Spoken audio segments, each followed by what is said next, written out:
మెదక్ జిల్లా శివంపేట మండల పరిధిలోని తిమ్మాపూర్ గ్రామానికి చెందిన టీఆర్ఎస్ కార్యకర్త పోల్దాస్ రామస్వామి సతీమణి సాలమ్మ పోయిన బుధవారం తిమ్మాపూర్ చౌరస్తా వద్ద యాక్సిడెంట్ కాగా సూరారంలోని నారాయణ హాస్పిటల్లో చేరి చికిత్స పొందుతున్న సాలమ్మను శివంపేట టీఆర్ఎస్ మండల పార్టీ అధ్యక్షులు రమణ గౌడ్ విచ్చేసి సాలమ్మ ఆరోగ్య పరిస్థితుల గురించి అడిగి తెలుసుకుని ఆర్థిక సాయం అందించారు.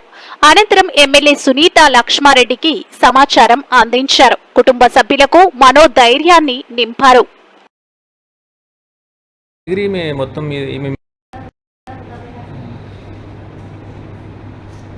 ఇక్కడ కూడా ఈడ హోల్సున్నాయి, ఇక్కడ హోల్సున్నాయి.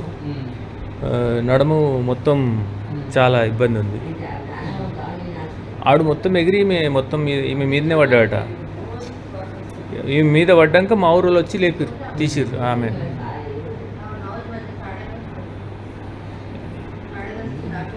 ఇక్కడ నుంచి ఇదంతా పోయింది. ఈ కన్ను పోయింది.